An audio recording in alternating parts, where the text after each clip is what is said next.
Good evening friends. आज मकर संक्रांति का दिन है। सबको शुभेच्छा।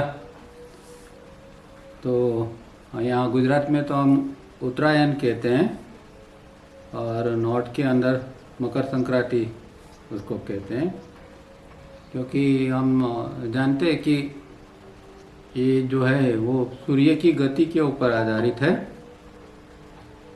सूर्य जो है वो नॉर्थ से साउथ और साउथ से नॉर्थ घूमता रहता है। तो अभी ये जो है सूर्य हमारे क्षेत्र के अंदर वो पूरा साउथ की ओर है और अभी वो आज से उत्तर की ओर जाएगा, इसलिए उसको उत्तरायण कहते हैं। उत्तर आयन, आयन मतलब गति। तो उत्तर की ओर अभी उसकी गति शुरू हो गई है।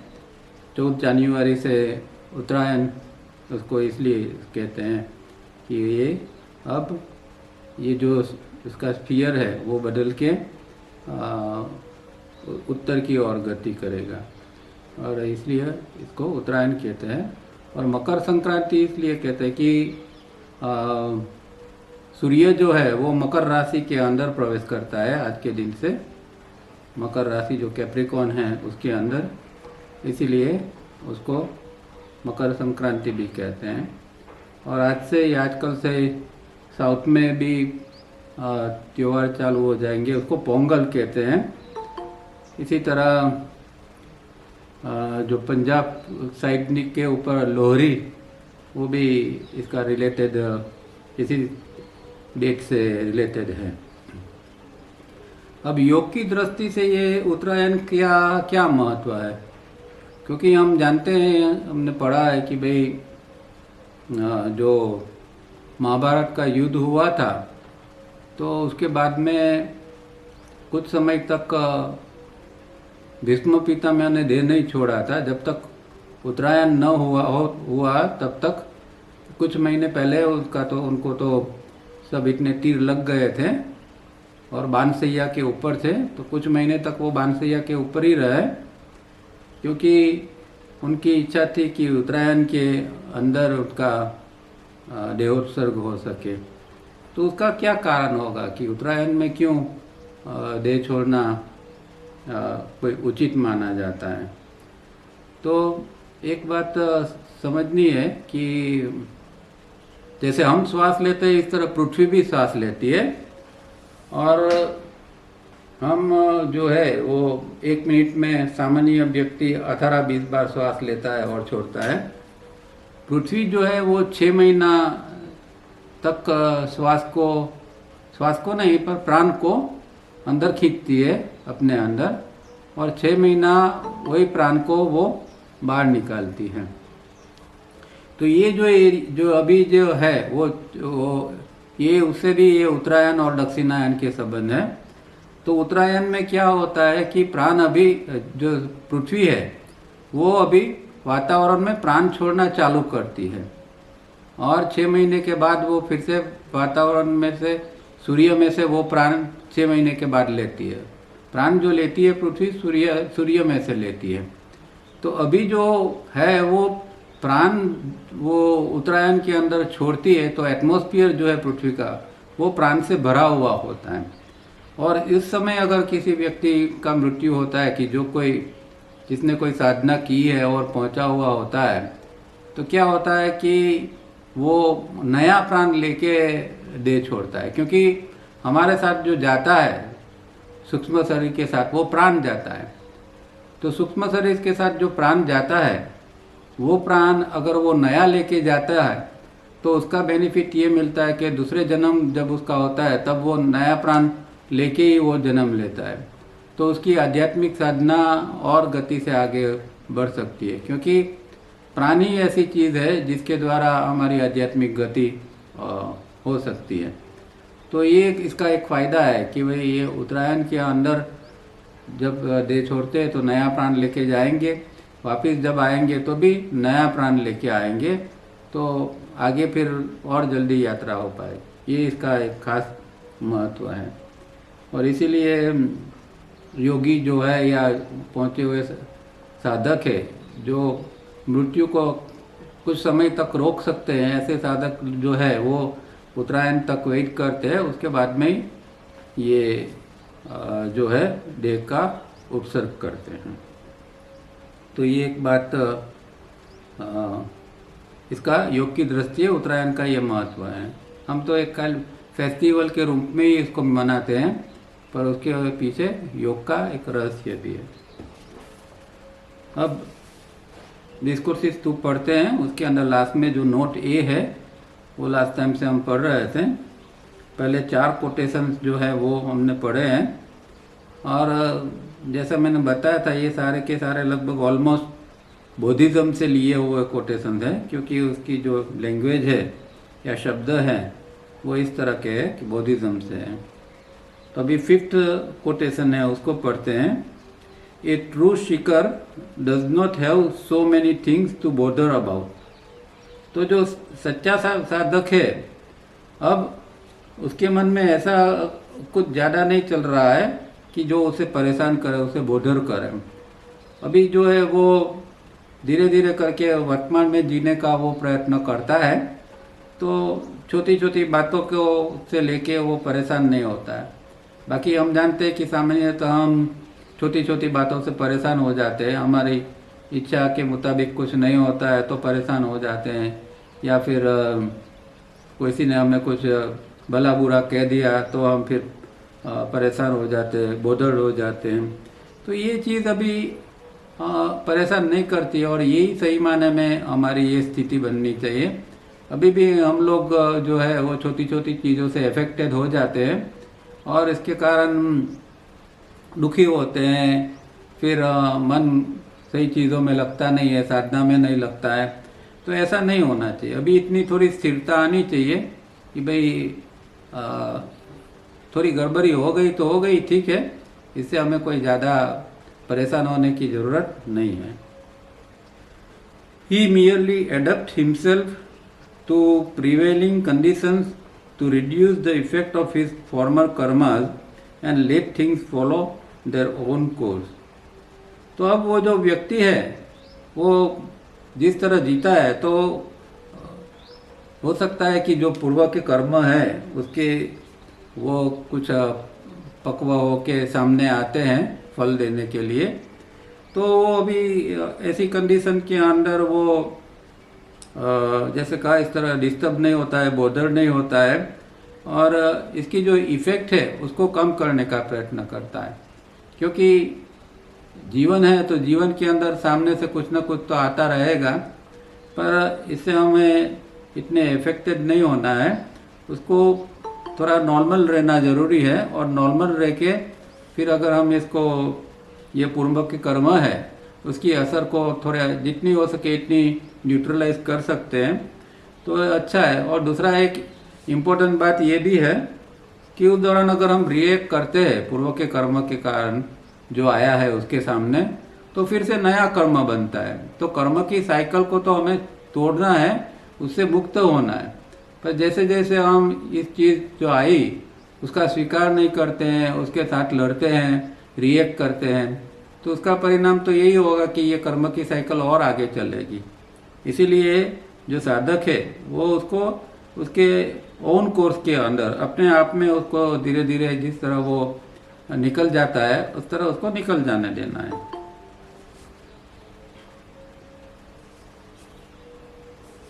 He simply walks when he wants to walk and sit when he wants to sit without a single thought of seeking Buddhahood. Why so? Because such seeking will only augur birth and death. अब जो है वो साधक है वो जब जो कोई क्रिया करता है तो उसके अंदर ही है, वो पूरे प्रेजेंट मोमेंट के अंदर है कि जीता है। तो जब वो बैठता है तो वो बस बैठने की क्रिया के ऊपर ही उसका ध्यान है। अगर वो चल रहा है तो चलने की क्रिया के प्रति ध्यान है, मतलब कि विचार में रहकर कुछ करता नहीं है। हम सामान्य लोग जो है वो कुछ भी करते हैं, खाते हैं, पीते हैं, चलते उठते बैठते हैं, इवन बातें करते हैं, तो भी हमारे अंदर विचार चालू रहता है। तो ये स्थिति जो है उससे ऊपर उठने की ज़रूरत है, और जो जो कर रहा है वो किसी भी प्रकार का वो जो है उसके अंदर कोई विचार नहीं आता है।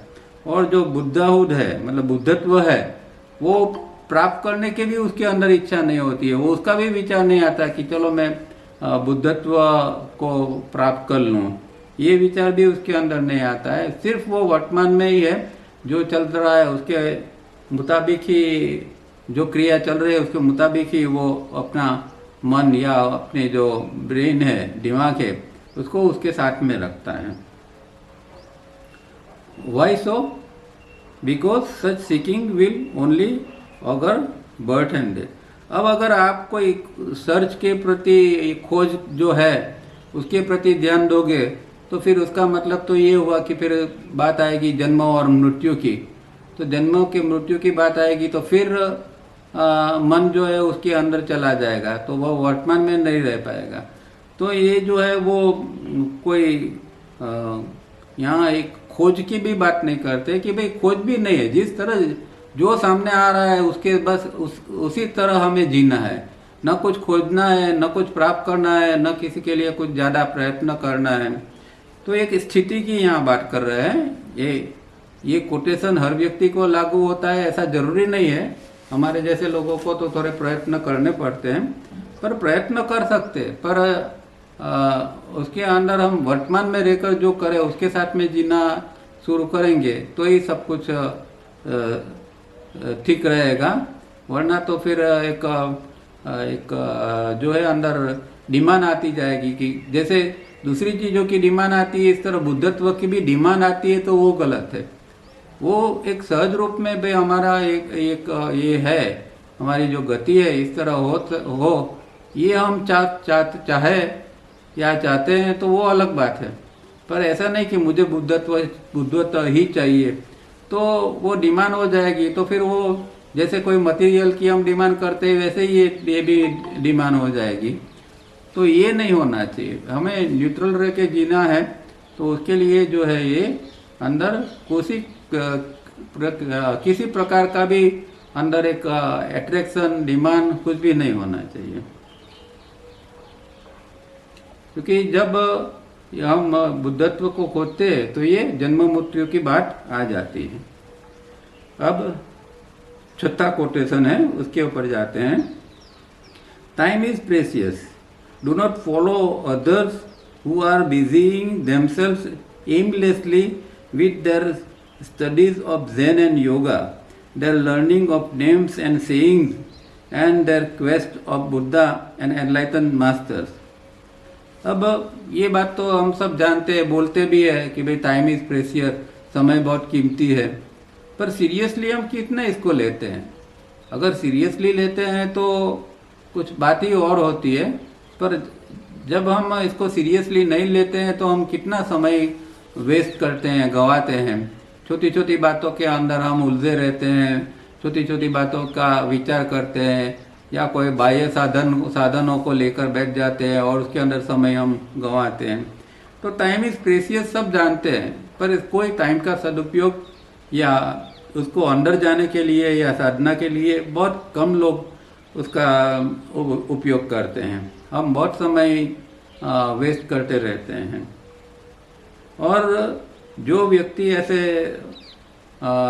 व्यक्ति है जो कोई बिना हेतु कोई ऐसी चीज़ों के अंदर शास्त्र अभ्यास करते रहते हैं, उनको भी हमें कोई फॉलो करने की ज़रूरत नहीं है। क्योंकि ऐसे व्यक्ति जो है उनका लक्ष्य तो खाली ज्ञान प्राप्त करना है, पंडिताई करना है। उनको कोई अध्यात्म से या अंदर जाने से कोई लेना देना होता नहीं है। तो उसको हम क्यों फॉलो करेंगे? हमें तो फॉलो करना भी है शायद, तो ऐसी व्यक्ति से करेंगे कि जिसने अध्यात्म प्राप्त किया है, जो अध्यात्म की गहराई में गया है, उसने कुछ कहा है तो उसको हम फॉलो कर सकते हैं। पंडित जो है, अब क्या होता है कि कई जगह पर कथा चलती रहती है, तो कथा के अंदर जो महाराज या कोई होते हैं वो पंडित जैसे होते हैं, उसने काफ़ी पढ़ा हुआ होता है, ज्ञान उसके पास होता है। तो जो लोग आते हैं वो ऐसे समझते हैं कि जैसे कि उन्होंने ये सब कुछ प्राप्त कर लिया है, जो कुछ कह रहे हैं उसका वो सब साक्षात्कार कर लिया है, और इस तरह मानते हैं। पर हकीकत में ऐसा होता नहीं है। तो ये जो है अगर हमें कोई किसी को ये करना है तो ऐसा एनलाइटन मास्टर को हमें ढूंढना चाहिए कि जिसके अंदर ये बुद्धत्व प्रकट हो चुका हो। ऐसा कोई मास्टर हमें मिलता है तो फिर हम कल्याण होगा हमारा, वरना तो फिर ऐसे पंडित जो होते हैं वो तो नाम वचन होते हैं, उसके पीछे ही रहते हैं। तो ऐसे व्यक्ति के फॉलो करने की कोई ज़रूरत नहीं होती है। Do not apply your mind wrongly. तो इस तरह गलत रूप में या गलत चीज़ों के पीछे हमें माइंड को लगाना नहीं है। ये जो ज्ञान प्राप्त करने की कई लोगों के अंदर बहुत इच्छा होती है वो भी एक गलत है, क्योंकि इससे कुछ होता नहीं है आदमी। इसलिए एक भागवत में एक श्लोक है, उसका अर्थ ऐसा है कि जो ज्ञान है वो जब उसका चर्निंग होता है तो जो चर्निंग होता है उसमें से जो सिर्फ शब्दों का ज्ञान होता है वो पंडित लोग ले जाते हैं, और चर्निंग में जो मक्खन निकलता है वो योगी लोग खा जाते हैं। तो कहने का मतलब ये है कि ये खाली फिलॉसफी या ऐसे करने से और ऐसे करने वाले लोगों से अगर हम फॉलो करते हैं तो हम हमारा माइंड को रॉन्गली अप्लाई करते हैं। Turn inward your mind to look into your self nature. Self nature क्या है कि हमारा जो ओरिजिनल जो हमारा स्ट्रक्चर है या ओरिजिनल हमारा इनहेरेंट जो डिज़ाइन है वो जिसकी तावड़िया जी ने कई बार बात की है, तो हमारा ओरिजिनल इनहेरेंट जो नेचर है उसके प्रति हमें जाना है। अंदर जो हमारा जो सत्व या जो तत्व पड़ा है उसकी ओर हमें हमारी आंखों को अंदर की ओर मुड़ना है, हमारे मन को अंदर की ओर मुड़ना है और वो उसका साक्षात्कार करने का प्रयत्न करना है। या दूसरी भाषा में कहे तो हम हमारा जो होनेपन है, जो हमारा बीइंग है, तो बीइंग क्या है उसका हमें अनुभव करना है, बीइंग का साक्षात्कार करना है। इसके लिए हमें प्रयत्न करना है। तो ये 6 कोटेशन के अंदर था। 7th कोटेशन में क्या कहते हैं? Just be ordinary, throw away all outward manners. It is most important for you to seek the correct interpretation and then you can walk freely in every direction all over the world. पहली बात है just be ordinary। अब ये बहुत important बात है और बहुत कठिन बात भी है, क्योंकि हर व्यक्ति जो है वो ऑर्डिनरी दिखना नहीं चाहता है। हर व्यक्ति को ऐसा होता है, अगर उसने थोड़ा ज्ञान प्राप्त कर लिया तो वो ऐसा बताएगा कि मेरे अंदर देखो कितना ज्ञान है। किसी के पास संपत्ति आ गई तो वो उसका शो ऑफ करेगा कि देखो मैं तो बहुत धनवान आदमी हूँ। तो जो कुछ व्यक्ति के अंदर थोड़ा बहुत जमा होता है तो उसको वो दिखाने का प्रयत्न करता है। तो ऑर्डिनरी जीवन जीना, ऑर्डिनरी बन के रहना बहुत मुश्किल है। और ऐसे योगी की जिसके पास इतनी सारी सिद्धि होती है और फिर भी एकदम ऑर्डिनरी व्यक्ति की तरह वो अगर जीता है तो वो एक असामान्य बात है। और तावड़िया जी का दृष्टांत वही था कि उन्होंने जो असामान्य उनके अंदर जो सिद्धियाँ या क्षमता थी, पर फिर भी एक लेमन की तरह ही जीते थे। घर का काम इस तरह करते थे, दूसरे से बात भी इसी तरह करते थे, किसी को पता भी नहीं लगने देते थे कि भाई मैं कोई योगी हूँ या मैंने कुछ प्राप्त किया है।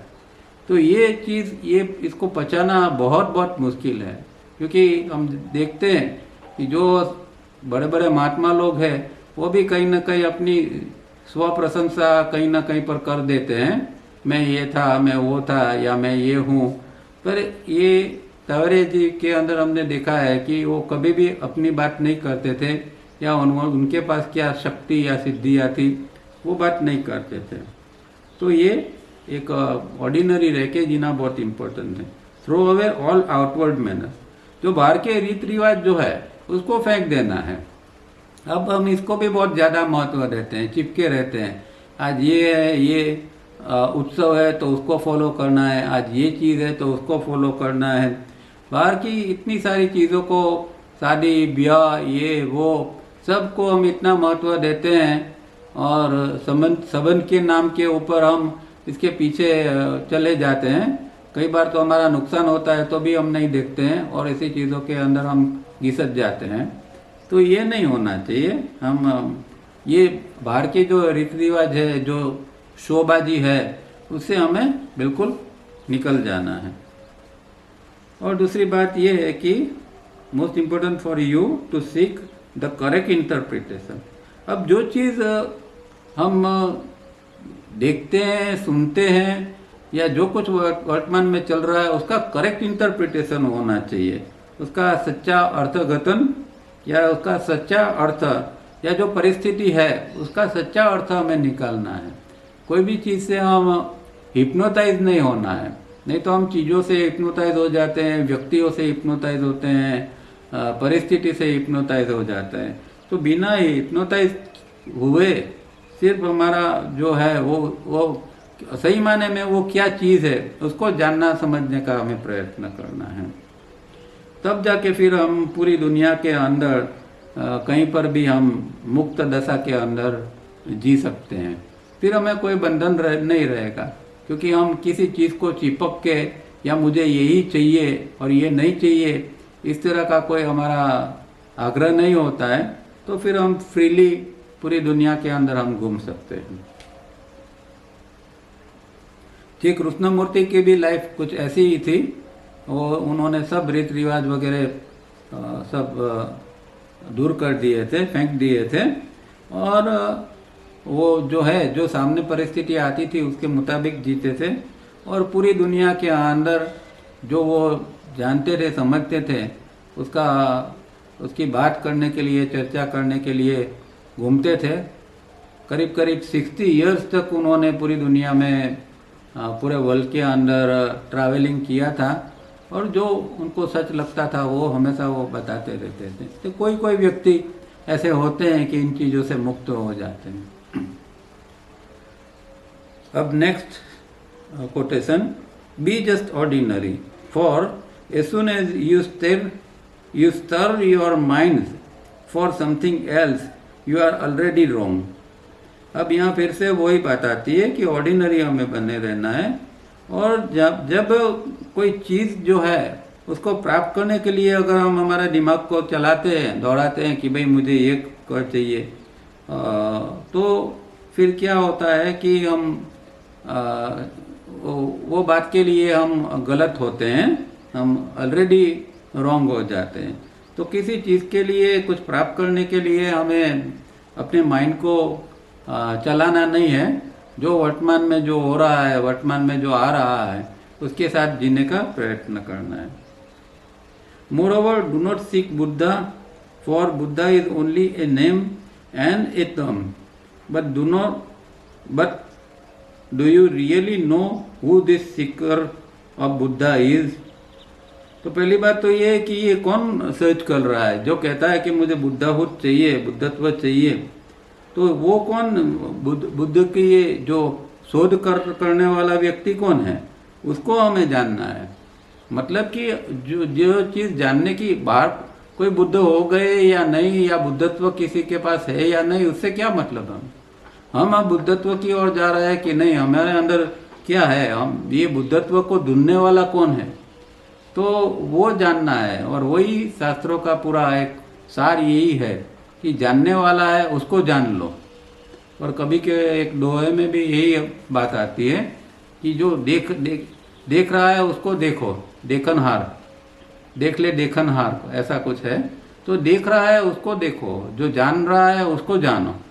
तो ये पूरा साधना का सार होता है कि अंदर जो है कि जिसको ये इच्छा हो रही है कि मुझे बुद्धत्व चाहिए, मुझे ज्ञान चाहिए, मुझे ये चाहिए, वो किसको चाहिए, तो वो चीज़ को हमें जानना है, वो जरूरी है। बाकी बाहर का जो बुद्ध का नाम और जो तम है, उसका जो पद है, वो कुछ उससे कुछ हमें कुछ फर्क नहीं पड़ता है। वो कुछ हो गए, कोई व्यक्ति, कोई महापुरुष हो गए, वो ठीक है, पर हमारे अंदर जो है वो ये जो सर्च है, जो एक प्रयत्न करता रहता है, ये करूं वो करूं, तो वो कौन है और इसकी क्या एक सर्च क्या है, उसके बारे में हमें जानना है, वो प्रयत्न करना है। अब नेक्स्ट सूत्र, what is dharma? Dharma is mind dharma. Mind dharma has no form and pervades all the 10 directions of space, revealing its presence by mean of its functions. तो यहाँ पूछते हैं कि भाई धर्म क्या है? तो धर्म माइंड धर्म है। तो कि मन का जो धर्म है, मनोधर्म जो है, वही सच में धर्म है। मतलब कि मन के अंदर जो चल रहा है उसको ही हमें समझना है, उसको ही धर्म समझकर हमें समझना है। बाहर कोई धर्म की बात या बाहर के जो कोई रीति रिवाज या जो शास्त्र वगैरह है, बाहर के धर्म शास्त्र, उसकी बात नहीं है। मनोधर्म जो है वो सबसे बड़ा धर्म है, क्योंकि वो जो है वो सर्वरूप में वो व्याप्त होता है, 10 दिशाओं के अंदर वो फैला हुआ है। मनोधर्म जो है उसका स्वरूप जो है वो 10 दिशाओं में, उसका कोई स्वरूप नहीं है, पर वो धर्म अपने आप में 10 दिशाओं में फैला हुआ है। और उसकी उपस्थिति जो है वो उसकी जो कामगिरी है, जिस तरह वो काम करता है, इसी तरह उसकी उपस्थिति को हम रिवील कर सकते हैं, उसको हम व्यक्त कर सकते हैं। As man have no faith in it, the recognize only names and terms and try to find in books whatever their deluded minds can conceive। अब जो है व्यक्ति, बहुत सारे लोग क्या करते हैं कि उनको इस तरह के जो धर्म है, मनोधर्म है, उसके अंदर कोई इंटरेस्ट नहीं है, उसके अंदर कोई फेथ नहीं है, कोई श्रद्धा ऐसे मनोधर्म के अंदर नहीं। उनको जो इंटरेस्ट है तो वो बाहर की जो क्रियाकांड रीति रिवाज है उसके अंदर ही उनको इंटरेस्ट पड़ता है। और वो जो बाहर के जो नाम और रूप या जो कोई पद है उसके प्रति उसको ही वो जानते हैं। और ये जो शास्त्र होते हैं, तो शास्त्र में क्या है, शास्त्र में क्या किया गया है, इस तरह है वो लोग सोचते हैं। तो ऐसे व्यक्ति जो है उसका भ्रमित चित्त होता है, डेल्यूडेड माइंड होता है, और भ्रमित चित्त से ऐसी चीज़ों की कल्पना करते रहते हैं। कहने का मतलब ये है कि इसका संबंध जो है वो सेल्फ ऑब्जर्वेशन से है कि मनोधर्म जो है वो क्या है। तो मनोधर्म जो है वो सेल्फ ऑब्जर्वेशन से पता चलता है, मेरे मन के अंदर क्या चल रहा है, तो मैं कैसे जानूंगा। तो जब सेल्फ ऑब्जर्वेशन हमारे अंदर चालू होता है तो हमारा मनोधर्म जो है वो उसको हम अपनाते हैं और उसकी तरह जीते हैं। अगर हम बाहर का कोई धर्म को ये करते हैं तो वो तो हमारा भ्रमित चित्त ही होगा, और वो बाहर के धर्म और बाहर के शास्त्रों की जो बात होती है इसके प्रति हम ज़्यादा लगाव रखते हैं। और इसीलिए जैसा कि भाई देखो, आजकल एक शब्द आप हर जगह पर ज़्यादा सुनेंगे धर्म के बारे में, सनातन धर्म।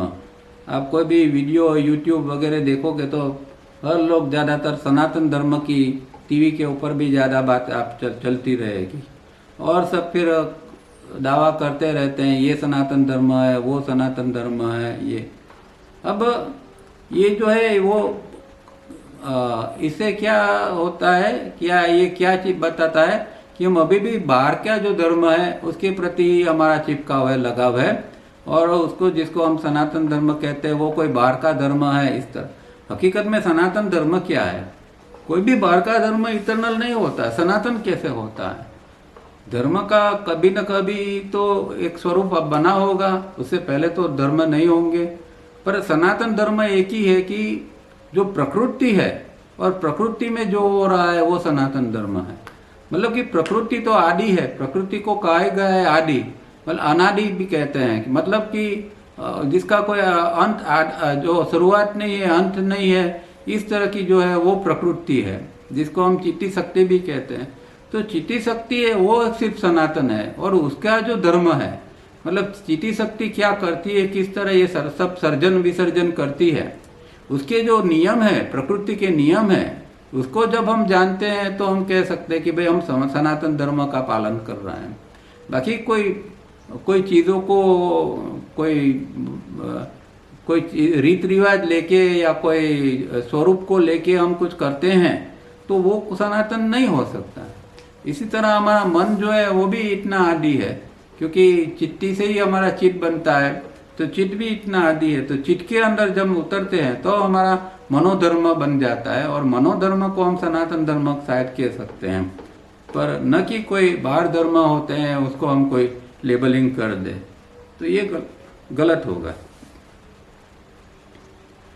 अब नेक्स्ट सूत्र, you have only to be ordinary and unconcerned with your daily activities such as wearing robes, taking food, reclining etcetera. अब जो यहाँ फिर से बात करते हैं कि भाई हमें ऑर्डिनरी, एक सामान्य रूप में ही हमें जीना है, और हमें सब चीज़ों से, बाकी की जो हमारी डेली एक्टिविटी है उसमें से इससे अलिप्त रहना है।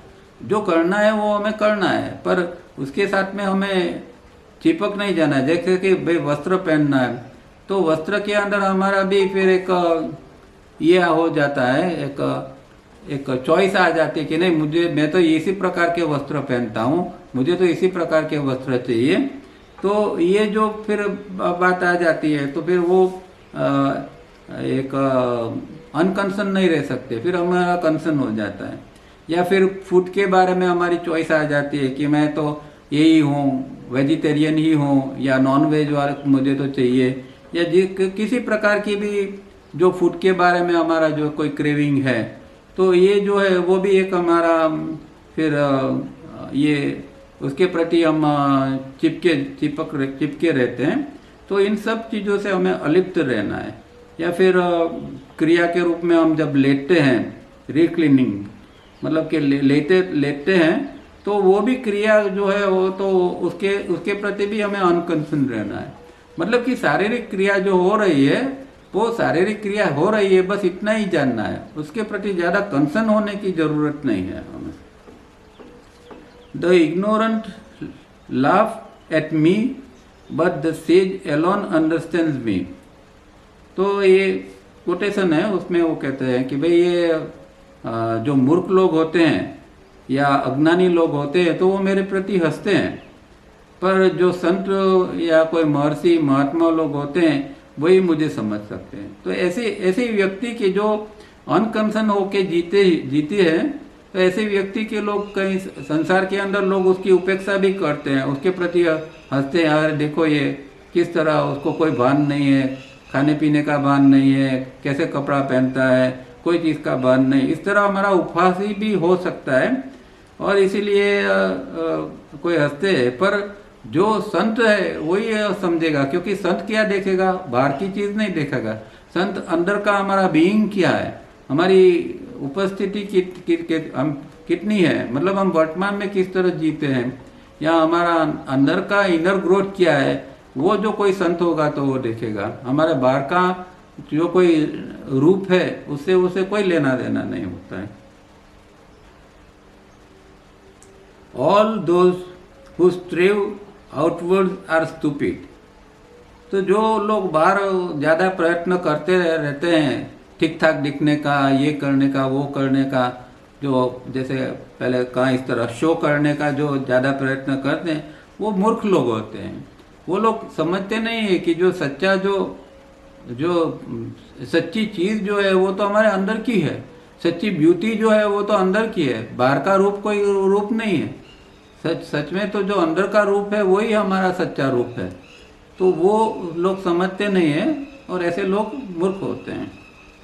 Thus one will remain unshaken under all circumstances। तो ऐसा जो व्यक्ति है, जो अनकंसर्न व्यक्ति है, वो फिर स्थिर रह सकता है, अनशेकन रह सकता है हर परिस्थिति के अंदर। उसे कोई परिस्थिति उसको असर नहीं करती है, क्योंकि वो अपने अंदर का बीइंग है उसके साथ में जीने का प्रयत्न करता है। अब 11th number, just penetrate all the saintly and the worldly purities and impurities and Buddha land and Virochana universe।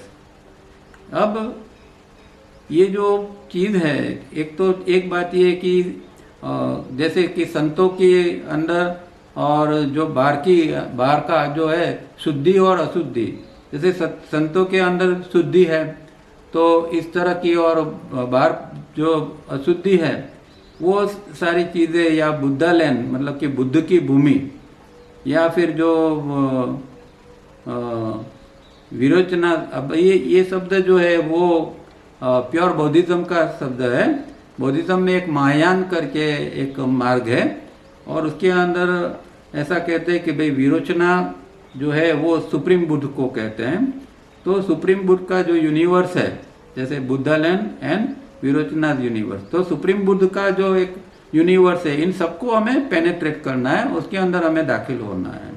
तो शुद्धि अशुद्धि या बुद्ध भूमि या ये जो है विरोचन का यूनिवर्स, उसके अंदर हमें पेनेट्रेट करना है। Everywhere you will see formation, existence, destruction and voidness. तो ये चारों चीज जो है क्या है? चारों चीज, एक तो रचना है, अस्तित्व है, विनाश है और खालीपन है। अब प्रकृति का, या जिसको हम कहें ये प्रकृति के अंदर जो चल रहा है पूरे ब्रह्मांड के अंदर, ये हमेशा चारों चीज चल रही होती है। कहीं रचना होती है, फिर विनाश होता है, फिर खालीपन आता है। तो सर्जन विसर्जन, इन शॉर्ट जो सर्जन विसर्जन जो पृथ्वी पूरे ब्रह्मांड के अंदर जो चल रहा होता है, वही चीज जो है वो इसका एक ये लक्षण बन जाता है। ये जो पूरा ब्रह्मांड जो है वो इसी नियम के ऊपर आधारित है कि जिसके अंदर सर्जन होता है। कई बार ऐसा होता है कि एक जगह सर्जन होता है तो उसके साथ साथ में विसर्जन वहीं भी हो जाता है। और जैसे कि देखते हैं कि भाई एक जगह एक बच्चे का जन्म होता है तो वहाँ दूसरी ओर कोई व्यक्ति मर जाता है। तो ये चीज़ हर जगह पर सर्जन विसर्जन साथ साथ में चलते रहते हैं। तो ये एक प्रकृति का नेचर है, और हम इसको ही हर जगह पर देख सकते हैं। Everywhere we can see it. Give up all likes the saintly and dislike for the worldly and relinquish all such attachment. तो जैसे कि कोई संत का जीवन होता है तो उसके प्रति हमें एक आकर्षण होता है, और सांसारिक जीवन के प्रति हमें एक डिसलाइक होता है, एक हमारे अंदर ये भाव आता है। तो ये जो है वो दोनों को हमें गिव अप करना है, दोनों का त्याग कर देना। ऐसा नहीं कि कोई संत महात्मा का जीवन जीते हैं तो उसको हमें कोई कॉपी करने की जरूरत नहीं है, या उस तरह का जीवन जीने के लिए हमें लालची बनने की भी जरूरत नहीं, क्योंकि हम आज है कहाँ वो हमारे लिए इम्पोर्टेंट है। अगर हम गृहस्थी है, हमारी जिम्मेदारी है, तो कोई संत की तरह हम थोड़ी सब कुछ छोड़ के निकल जा सकते हैं या इस तरह जीवन जीने का प्रयत्न करेंगे। तो इस तरह का भी ख्याल नहीं आना चाहिए कि मैं भी कोई संत की तरह जीऊँ। नहीं, मेरा जीवन जो है वो मुझे उसी तरह जीना है। मुझे जो भगवान ने दिया है, जहाँ मुझे रहना है, जो करना है, मेरी जिम्मेदारी है, वही मुझे जीवन जीना है। कोई संत के प्रति का कोई आकर्षण और इस तरह का जीवन जीने की, या फिर जो सांसारिक, कई लोगों को क्या है कि सांसारिक प्रवृत्ति के प्रति डिसलाइक होता है, एक अंदर एक ये नहीं होता है, लगाव नहीं होता है, या ऐसा करने की इच्छा नहीं होती है। तो ये भी गलत है कि भाई अगर आप संसारी है तो आपको संसार का सब कामकाज वगैरह करना पड़ेगा। ऐसे कहेंगे कि भाई मुझे तो कोई वर्ल्डली चीज़ों के अंदर इंटरेस्ट नहीं है, या मैं ये नहीं कर सकता, तो ये तो बिल्कुल गलत है। उसको उसकी जो ड्यूटी है वर्ल्डली लाइफ के लिए, उसको जो करना है तो उसके प्रति डिसलाइक नहीं होना चाहिए। कई लोगों को कामकाज करने के प्रति एक डिसलाइक आ जाता है, काम करने के लिए इच्छा नहीं होती है, तो ये भी गलत है। और कई तो ऐसे साधक होते हैं, वो तो मानते हैं कि भाई ये संसार की प्रवृत्ति तो हमें बांध लेगी, उससे तो हम फंस जाएंगे उसके अंदर, हम तो सांसारिक प्रवृत्ति नहीं करेंगे। तो अध्यात्म के नाम पर, योग के नाम पर, ध्यान के नाम पर लोगों के अंदर इस तरह का एक एटीट्यूड आ जाता है, एक एस्केपिज्म आ जाता है, वो भी गलत है।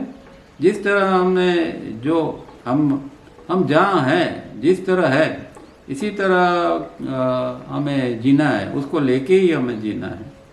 Buddhahood comes from freedom from Reliance.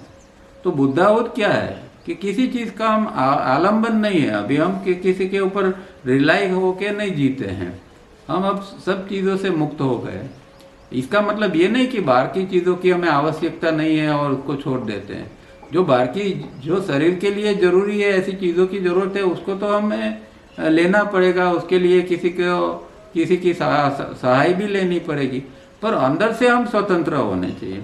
कि अगर चीज़ नहीं मिलती है तो फिर हम दुखी होते हैं, तो इसका मतलब कि भाई हम इसके ऊपर आधारित है, अवलंबित है, तो अंदर का फ्रीडम नहीं है। अंदर का फ्रीडम कब आता है कि जब हम चीज़ों के ऊपर अवलंबित नहीं होते हैं, या खास करके व्यक्ति संबंधों के अंदर अवलंबित हो जाता है कि ये व्यक्ति है तो ही मैं तो जी पाता हूँ, ये व्यक्ति नहीं होगा तो मेरा क्या होगा। जब उम्र बढ़ती है तो फिर ऐसे भी विचार आते हैं हमें, तो ये भी गलत है। हमारे अंदर का जो एक फ्रीडम है वो फ्रीडम रहना ही चाहिए।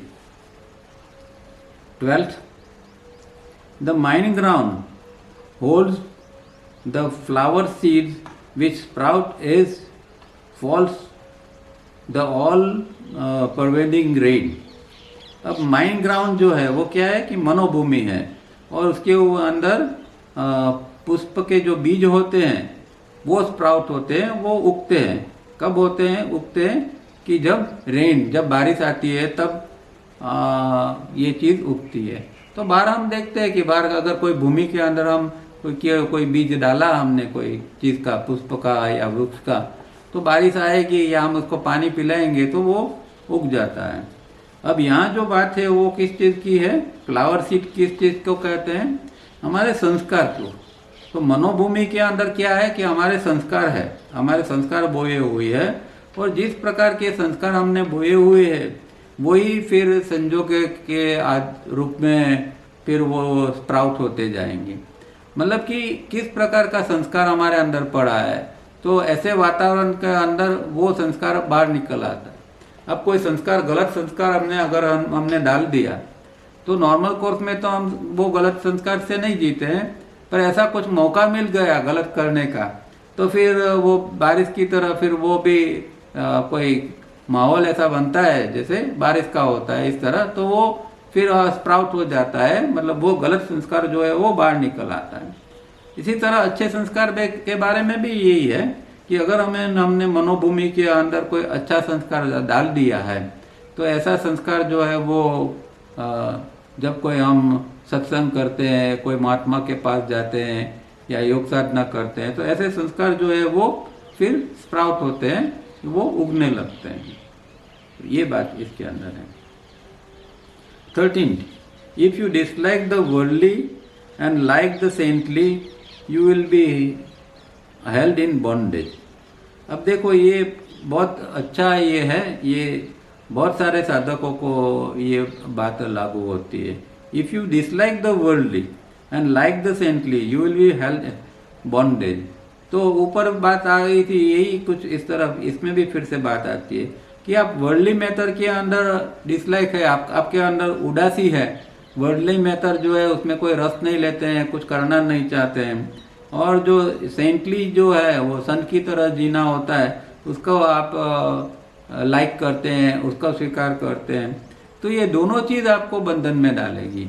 न हमें वर्ल्डली चीज़ों को डिसलाइक करना है, न सेंटली चीज़ों को हमें उसके प्रति हमें खिंचाव रखना है। ये दोनों चीज़ हमें बंधन में डाल सकती है।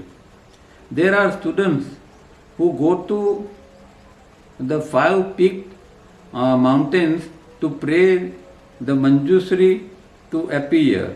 They are already wrong even before they go there। अब ये क्या है कि बौद्धिज्म के अंदर एक वज्रयान करके भी एक मार्ग है, जैसे महायान है इस तरह वज्रयान करके एक मार्ग है।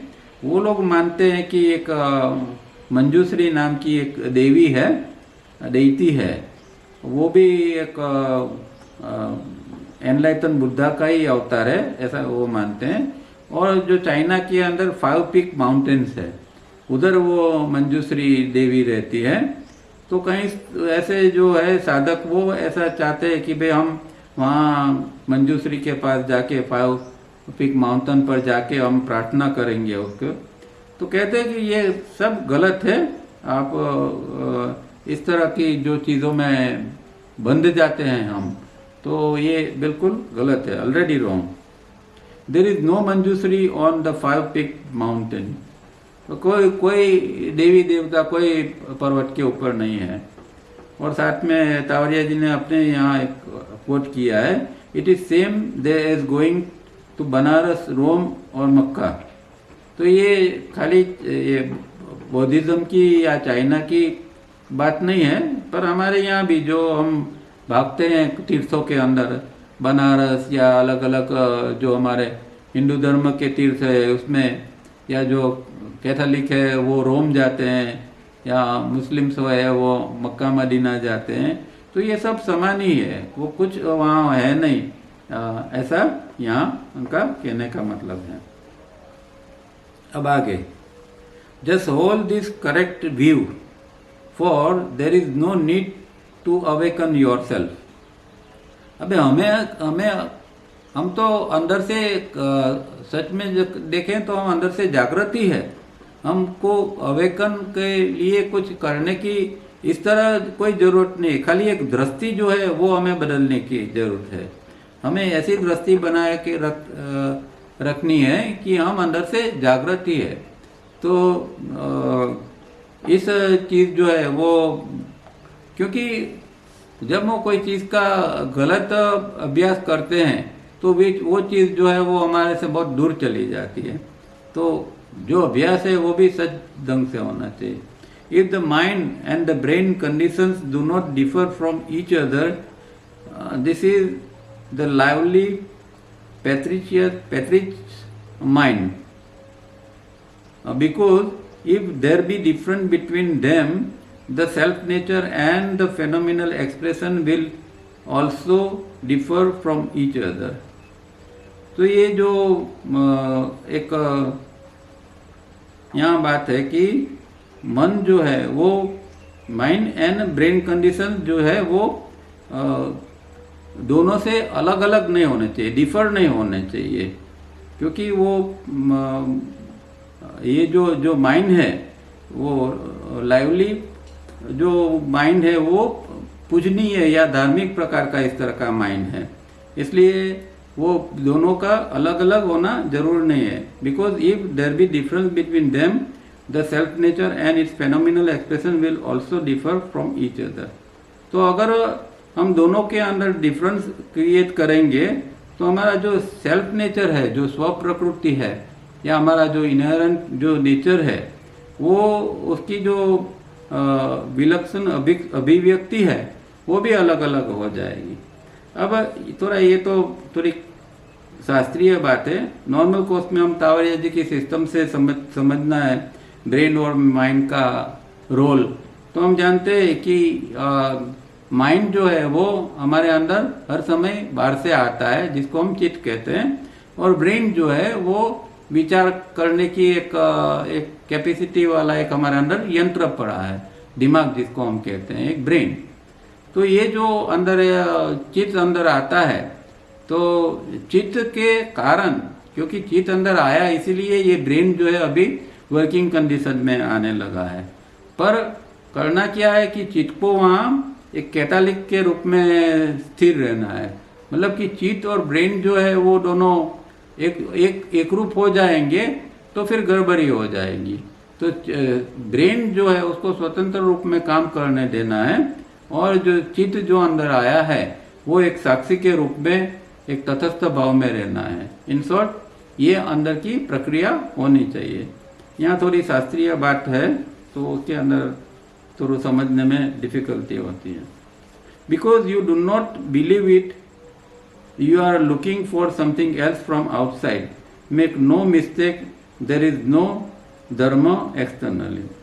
अब ये जो यहाँ जो धर्म की बात की है, जो स्व प्रकृति का धर्म की बात की है या धार्मिक मन की बात की है, ये इसके लिए कहते हैं कि because you do not believe it, क्योंकि हम धार्मिक मन जो है ऐसा कोई मन को हम मानते नहीं है, इसलिए हम बाहर कुछ ढूंढते रहते हैं, बाहर की क्रिया करते हैं, बाहर कुछ ढूंढते हैं, कुछ करने का प्रयत्न करते हैं। पर कहते हैं कि इस तरह की कोई भूल मत करना, क्योंकि बाहर कोई भी प्रकार का धर्म है ही नहीं। बाहर जो है वो धर्म के नाम पर रीति रिवाज, क्रियाकांड यही आपको मिलेगा। सच्चा जो धर्म है वो तो अंदर ही है, और इसको वो स्वधर्म या सेल्फ नेचर उसको कहते हैं, या धार्मिक मन इसको कहते हैं। अब आगे, they then sit against the wall with the tongue touch the palate to be in a motionless position and regard this as the Buddha धर्म। अब कोई साधकों की बात करते हैं कि भाई कुछ साधक ऐसे होते हैं, कुछ उन्होंने कुछ पढ़ा लिखा होता है या कुछ समझ ऐसी समझ होती है कि भाई बुद्ध धर्म क्या है, तो बुद्ध धर्म के लिए भाई दीवार के सामने बैठ जाओ जिससे आपको पीछे कुछ ना दिखाई दे, सामने खाली दीवार ही दिखनी चाहिए, और आपकी जो जीवा है उसको ऊपर की ओर लगा दो, और इस तरह फिर मोशनलेस, मतलब कोई गति नहीं होनी चाहिए शरीर के अंदर, और इस तरह स्थिरता से बैठ जाओ। अब यहाँ लोग क्या समझते हैं कि शरीर को मोशनलेस बना दिया तो जैसे मन भी मोशनलेस हो जाएगा, मन स्थिर हो जाएगा और ध्यान लग जाएगा। तो ये समझ बिल्कुल गलत है। इस तरह का कोई बाह्य हम कुछ करते हैं, इस तरह बैठ जाते हैं, इससे कुछ नहीं होता है, क्योंकि मन तो जो है वो अंदर से भटकता रहता है। बाहर शरीर को स्थिर किया उससे कुछ मतलब नहीं बनता है। इस तरह कोई वो लोग बुद्ध धर्म मानते हैं, पर वो सच में कोई ऐसा बुद्ध धर्म इस तरह का है नहीं। The greatest mistake is that if you take still immobility as the right state, you will mistake the darkness without illumination for your masters। तो अगर हम ऐसा मानते हैं तो ये तो हमारी गलती है कि हम इमोबिलिटी मतलब स्थिर स्थिति के अंदर बैठ जाएंगे तो हमारे सही स्थिति अंदर का राइट स्टेट बन जाएगा। तो ये एक हमारी गलती है। तो ये जैसे कि अंधकार को प्रकाश मान लेना, इस तरह की ये गलती हो जाएगी। और ये जैसे कोई टीचर ने हमें, कोई मास्टर ने हमें सिखाया हो, इस तरह हम इसको लेते हैं और कुछ करने का प्रयत्न करते हैं, तो ये सबसे बड़ी मिस्टेक है। तो ये इसीलिए तावरिया जी ने जो योग सूत्र के अंदर जो आसन की डेफिनेशन में ये बात कही है ना, कि भाई आसन का मतलब ये नहीं है कि शरीर को स्थिर कर दो वो हो गया आसन। जब आपका मन स्थिर होता है, मोशनलेस मन होता है, तो फिर वो आसन बनता है। तो यहाँ भी यही बात है कि शरीर को स्थिर बना लिया तो उससे कुछ काम नहीं होगा, और वो कोई ध्यान के लिए कोई इसको कोई उपयुक्त नहीं है, कोई मतलब नहीं है। इसके आगे, when no thoughts arise in the mind, this is imperturbability, the condition of the immutable Mount Sumeru, symbols of self nature। अब अगर हम ऐसे मानते हैं कि भाई हम मन को स्थिर अविचलित कर देते हैं, इम्पर्च्युएबिलिटी, तो इसको स्थिर करते हैं जब मन को, तो कोई विचार नहीं आएगा। No thought arise in mind. तो ये जो स्थिरता जो होती है, तो हम इसको स्थिर कर देते हैं तो विचार नहीं आएगा। तो इस तरह की जो हम एक सोचते हैं, that is condition of immutable mount Sumeru. तो सुमेरु की जो वो स्थिति है, जो अपरिवर्तनशील, इम्यूटेबल अपरिवर्तनशील स्थिति जो सुमेरु की स्थिति है, इस तरह की ये स्थिति की बात है। और इस तरह का ये सेल्फ नेचर का एक सिंबल है, इस तरह का एक स्व प्रकृति का एक प्रतीक उसको माना जाएगा।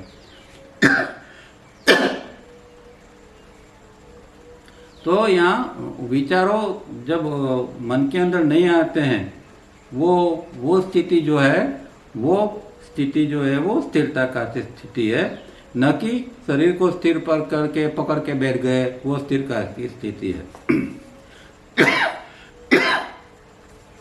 There is no road to the pure dharma which is inherent in every man। तो ये भी बात बार बार आती है कि भाई हमारे अंदर एक इनहेरेंट नेचर की एक चीज अंदर पड़ी है, जो हमारा अंदर का जो वही हमारा अंदर का प्योर धर्म है, और वहाँ के लिए कोई पर्टिकुलर रोड नहीं है। मतलब अंदर जाने के लिए आप कुछ निश्चित करोगे तो ही अंदर पहुंच जाओगे, ऐसा नहीं है। तो हम जो करते हैं वो जैसे योग सूत्र में कहते हैं ना कि भाई हम आत्मा को प्राप्त करने के लिए कुछ नहीं करते हैं। हम जो कर रहे हैं वो तो हमारे अंदर जो कचरा पड़ा है, जो अशुद्धि पड़ी है, उसको साफ करने के लिए करते हैं, न कि हम कुछ क्रिया करेंगे और हम आत्मा को प्राप्त कर लेंगे, ऐसा तो बिल्कुल नहीं है। और योग सूत्र भी यही बात करता है। अब इसी तरह एक जय कृष्णमूर्ति का भी ऐसा ही एक कोटेशन है कि there is no path to truth, nobody can lead you to truth. तो यही है सत्य, मतलब कि अंदर का जो हमारा सत्य, हमारा जो तत्व है उसकी बात है। तो कोई ऐसा पाथ नहीं है कि जो सत्य की ओर हमको ले जाए, या कोई हमें सिखाए कि भाई आप ऐसा करो तो आप सत्य पर पहुंच जाओगे। कई लोग कहते हैं ऐसा और सिखाते भी है कि भाई ऐसा ऐसा करो तो आपको अंदर से सत्य प्राप्त हो जाएगा, पर ऐसा होता नहीं है। इसका ये सब हम जो योग की क्रिया आज की डेट में भी जो करते हैं वो कुछ प्राप्त करने के लिए नहीं, पर अंदर जो अशुद्धि जो पड़ी है, जो जन्मों जन्मों से हमने जो संस्कार के रूप में अशुद्धि इकट्ठी की है, उसको साफ करने का ही काम है। और योग का काम इतना ही है कि ये अशुद्धि को एक बार निकाल दो, बाकी तो अंदर जो चीज़ जो प्योर शुद्ध रूप में पड़ी है वो फिर अपने आप में रिवील होती जाएगी। और 17 the transcendental technique is to teach the universality of things, like the mind which sees that the eastern mountain and western peak are both blue। तो ट्रांसेंडेंटल टेक्निक मतलब कि एक अतीन्द्रिय एक टेक्निक होती है, एक वो क्या चीज़ होती है कि भाई इस तरह की ट्रांसेंडेंटल स्थिति, ट्रांसेंडेंटल टेक्निक को हम टीच करते हैं, तो is to teach the universality of things. Universality of thing मतलब कि वस्तुओं की जो सार्वत्रिकता है, जो व्यापकता है, हर चीज़ में जो चीज़ समान रूप में पड़ी है उसकी शिक्षा, उसका टीचिंग, ये अतीन्द्रिय रीत है। और जैसे यहाँ एग्जाम्पल कहा है कि जो मन जो है वो जब समान रूप में सब कुछ देखता है, तो जो ईस्टर्न माउंटेन होते हैं या वेस्टर्न पीक होती है, वो दोनों को एक समान रूप में वो ब्लू रूप में देखता है, एक समान रूप में मतलब देखता है। तो अंदर की एक स्थिति इस तरह की बन जाती है कि फिर वो व्यक्ति कुछ भी देखेगा संसार की, उसमें वो विरोधाभास नहीं देखेगा। उसके अंदर जो है वो एक सार्वत्रिक या एक जो फैली हुई जो चीज़ है समान रूप में, वही चीज को वो देखेगा। The precious self nature is inherent इन हमारा बीइंग, जिसको हम दूसरी भाषा में कहें तो हमारा बीइंग है वो सबसे प्रेसियस चीज है हमारे अंदर। इट कैरीज ए लेटेंट और light of wisdom in its possession.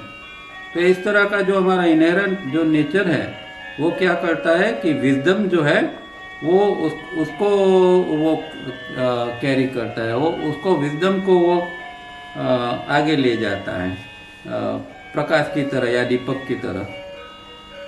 दीपक का ये विजडम का प्रकाश को आगे ले जाता है। Third enlightenment can be only attained by our self nature using its wisdom to light the darkness of ignorance.